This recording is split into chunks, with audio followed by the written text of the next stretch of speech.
Hello, नमस्कार, जय हिंद दोस्तों। आप सभी का स्वागत है यूनिक स्टडी अड्डा में। रोजाना डेली करंट अफेयर की तरह आज हम 20 अप्रैल में जितने भी महत्वपूर्ण करंट अफेयर बनेंगे उसके बारे में जानेंगे। चलिए इसी के साथ हम वीडियो को स्टार्ट करते हैं।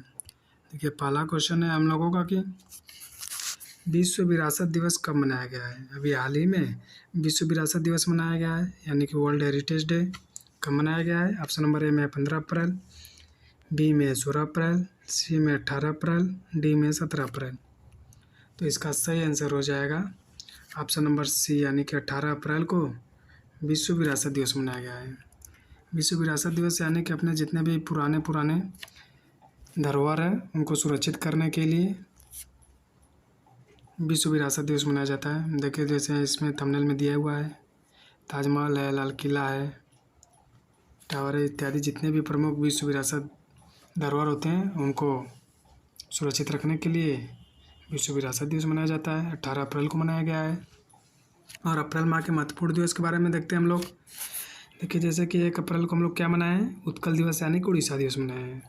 और ये बात करें कि 9 अप्रैल को हम लोग क्या मनाए, CRPF की शौर्य स्थापना दिवस मनाए हैं। और 13 अप्रैल को तो जानते ही हैं, जलियांवाला बाग हत्याकांड दिवस हम लोग मनाए हैं।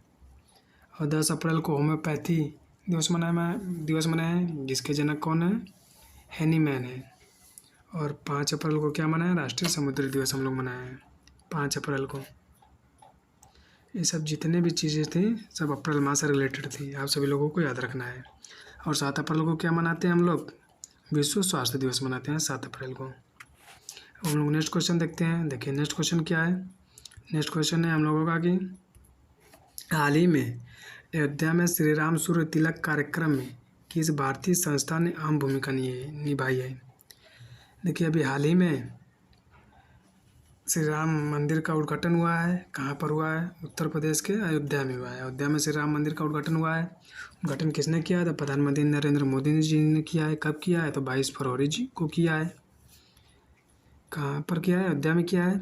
उसी श्री राम मंदिर में स्थित श्री राम की मूर्ति को सूर्य तिलक, सूर्य के प्रकाश के द्वारा उनके माथे पर टीका लगाया गया, यानी कि तिलक लगाया उनके प्रकाश, सूर्य के प्रकाश के माध्यम के द्वारा।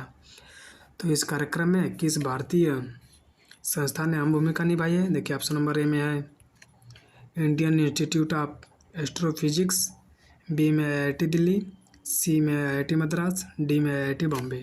तो इसका सही आंसर हो जाएगा ऑप्शन नंबर ए, यानी कि इंडियन इंस्टीट्यूट ऑफ एस्ट्रोफिजिक्स जो है श्री राम सूर्य तिलक कार्यक्रम में अहम भूमिका निभाई है। देखिए, ये सब जितने भी तिलक में संभव हो पाया है सब फिजिक्स के माध्यम से ही संभव हो पाया है। जैसे प्रकाश का परावर्तन अपवर्तन जानते हैं, उसी के माध्यम के तहत श्री राम जी का सूर्य तिलक कार्यक्रम किया गया है। अब हम लोग नेक्स्ट क्वेश्चन देखते हैं। देखिए, नेक्स्ट क्वेश्चन है हम लोगों का कि हाल ही में DRDO ने निर्भय ITCM क्रूज मिसाइल का सफल परीक्षण कहाँ पर किया है। कहाँ पर परीक्षण किया है। देखिए, ऑप्शन नंबर ए में दिया हुआ है गुजरात, बी में राजस्थान, सी में उड़ीसा, डी में तमिलनाडु। तो इसका सही आंसर हो जाएगा ऑप्शन नंबर सी, यानी कि उड़ीसा। उड़ीसा में DRDO ने निर्भय ITCM क्रूज मिसाइल का सफल परीक्षण किया है। उड़ीसा के कहाँ पर किया है, उड़ीसा के एक जगह है चांदीपुर। उड़ीसा के चांदीपुर में DRDO ने सफल परीक्षण किया है। अब हम लोग उड़ीसा आ गया है, तो उड़ीसा के बारे में कुछ पॉइंट देख लेते हैं। देखिए, उड़ीसा के CM कौन है, नवीन पटनायक है। और राज्यपाल की बात करें तो राज्यपाल कौन है, रघुवर दास हैं। उड़ीसा में एक उड़ीसा के महानदी पर है जिस पर हीरा बांध स्थित है। उड़ीसा में क्या है, महानदी है। उसी महानदी पर कौन सी बांध स्थित है, हीराकुंड बांध कहाँ पर है, महानदी पर स्थित है, उड़ीसा में है। उड़ीसा में देखिए चिल्का झील है, कांजिया झील है, रेंगली झील है। ये जो चिल्का झील है यहीं पर कोस्ट गार्ड यानी कि नेवी का ट्रेनिंग होता है जो नए बच्चे जाते हैं। और नंदनकानन राष्ट्रीय उद्यान कहाँ पर है, उड़ीसा में ही है। सिमलीपाल राष्ट्रीय उद्यान उड़ीसा में है। भितरकनिका राष्ट्रीय उद्यान उड़ीसा में है। ये सब जितने भी प्रमुख राष्ट्रीय उद्यान हैं सब बहुत ही फेमस है, जो कि एग्जाम में अक्सर पूछा करता है। उड़ीसा के तट को हम लोग क्या कहते हैं, उत्कल तट कहते हैं।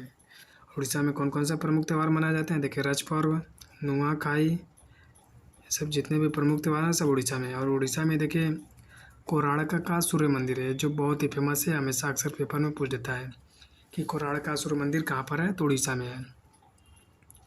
अब हम लोग नेक्स्ट क्वेश्चन की तरफ बढ़ते हैं। देखिए नेक्स्ट क्वेश्चन है हम लोगों का कि हाल ही में Tagore on the Padma boat का आयोजन किया गया है, कहाँ पर किया गया है? देखिए वह कौन सा देश है जहाँ पर अभी हाल ही में Tagore on the Padma boat, ये एक नाव बनाई गई है जिसका क्या नाम रखा गया है? Tagore on the Padma boat का आयोजन किया गया है। किस देश में किया गया है? देखिए ऑप्शन नंबर ए में श्रीलंका, बी में है बांग्लादेश, सी में है चीन, डी में नेपाल। तो इसका सही आंसर हो जाएगा ऑप्शन नंबर बी, यानी कि बांग्लादेश में ही Tagore on the Padma boat का आयोजन किया गया है। देखिए बांग्लादेश की बात करें तो बांग्लादेश का राष्ट्रगान किसने लिखा है? तो रविन्द्रनाथ टैगोर ने लिखा है। अमार शुमार बांग्ला किसने लिखा है? रविन्द्रनाथ टैगोर जी ने लिखा है। और भारत का भी राष्ट्रगान किसने लिखा है? रविन्द्रनाथ टैगोर जी ने लिखा है।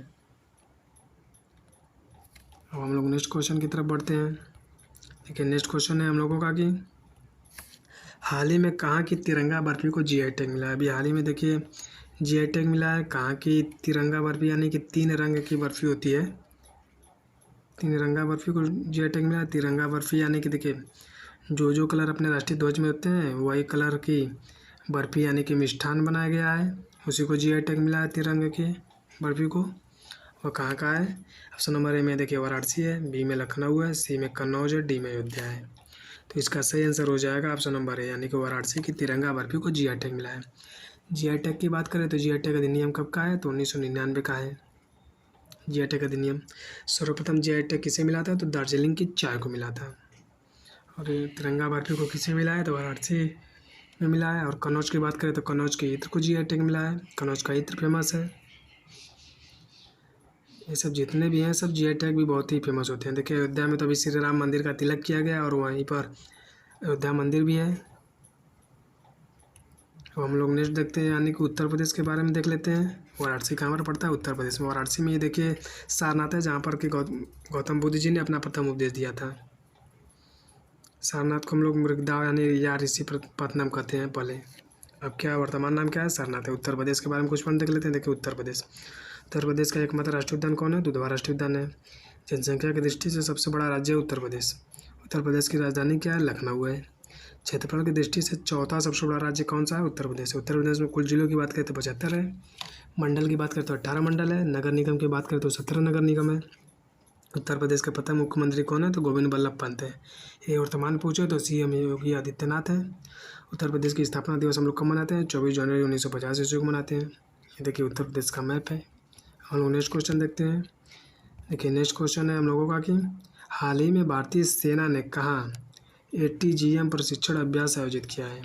ऑप्शन नंबर ए में है सिक्किम, बी में है राजस्थान, सी में उड़ीसा, डी में तमिलनाडु। तो इसका सही आंसर हो जाएगा ऑप्शन नंबर ए, यानी कि सिक्किम में ही भारतीय सेना ने ATGM प्रशिक्षण अभ्यास आयोजित किया है। अब सिक्किम के बारे में कुछ पॉइंट देख लेते हैं। देखिए सिक्किम की स्थापना हम लोग कब मनाते हैं? 16 मई 1975 ईस्वी को हुई है। तीस्ता नदी जो है कहाँ पर बहती है? तो सिक्किम में बहती है। सिक्किम के प्रमुख दर्रे कौन कौन है? नाथुला, जलेपला। लोसांग जो है सिक्किम में मनाया जाता है, जो कि बहुत ही फेमस त्यौहार है लोसांग। ये लोसर दिया होता तो लोसर जो है लद्दाख का हो जाएगा, लोसांग है तो सिक्किम हो जाएगा। सिक्किम में देखिए कौन सी जनजातियाँ पाई जाती हैं? लेप्चा जनजातियाँ सिक्किम में पाई जाती हैं। प्रमुख लोक नृत्य कौन कौन से यहाँ पर? कोकरी, चुफाट, स्लो लायन। तो कहाँ के प्रमुख लोक नृत्य हैं? तो सिक्किम की है। कंचनजंगा पर्वत कहाँ पर है? सिक्किम में ही है, K2 यानी कंचनजंगा। ये सब जितने भी पॉइंट है सब करंट अफेयर्स से थे। अब हम लोग देख लेते हैं स्टैटिक जीके के अंतर्गत प्रमुख देश की संसदों के नाम। मिस्र की संसद को हम लोग पीपुल असेंबली कहते हैं, पाकिस्तान की संसद को नेशनल असेंबली, जर्मनी की संसद को बुंडस्टैग, USA की संसद को कांग्रेस कहते हैं और बांग्लादेश की संसद को तो जातीय संसद कहते हैं। जापान की संसद को देखिए डाइट कहते हैं और इजराइल की नेसेट कहते हैं। मालदीव की संसद को हम लोग मजलिस कहते हैं, वह स्पेन की पूछे तो कोट्रेस। ऑस्ट्रेलिया की संसद को संघीय संसद कहते हैं। अब हम नेक्स्ट देखते हैं संसदों के नाम में। डेनमार्क की संसद को क्या कहते हैं? फोल्केटिंग। वह स्विट्जरलैंड की संसद की बात करें तो फेडरल असेंबली। नीदरलैंड की संसद को स्टेट जनरल कहते हैं। वह ब्राज़ील की संसद को क्या कहते हैं? राष्ट्रीय कांग्रेस कहते हैं। इटली की संसद को सीनेट कहते हैं। वह कुवैत की संसद की बात करें तो नेशनल असेंबली हम लोग कहते हैं। सऊदी अरब की संसद को क्या कहते हैं? मजलिस अल शूरा कहते हैं। अब हम लोग नेक्स्ट देखते हैं संसदों के बारे में कुछ पॉइंट। रूस की संसद को ड्यूमा कहते हैं। वो नेपाल की संसद की पूछे तो राष्ट्रीय पंचायत, पंचायत कहाँ पर होती है? नेपाल में होता है। ईरान की संसद को मजलिस, चीन की संसद को पूछे तो नेशनल पीपुल कांग्रेस कहते हैं। फ्रांस की संसद को नेशनल असेंबली कहते हैं। व मलेशिया की संसद को दीवान निगारा अक्सर पूछता है। अफगानिस्तान की संसद को शूरा कहते हैं। और पोलैंड की संसद को क्या कहते हैं? सेजम कहते हैं। तुर्की की संसद को ग्रैंड नेशनल असेंबली कहते हैं हम लोग। मंगोलिया की संसद की बात करें तो खुरल कहते हैं। ये सब जितने भी पॉइंट हैं सब स्टैटिक जीके के अंतर्गत प्रमुख देश की संसदों के नाम थे, जो कि अक्सर एग्जाम में पूछ देता है। सीधे एक क्वेश्चन पूछ देता है कि किस देश की संसद को क्या कहते हैं, जो कि बहुत इंपॉर्टेंट है। इसी के साथ वीडियो यहाँ पर समाप्त होता है दोस्तों। अगर वीडियो पसंद आया हो तो लाइक, सब्सक्राइब और शेयर जरूर कीजिएगा। धन्यवाद। जय हिंद।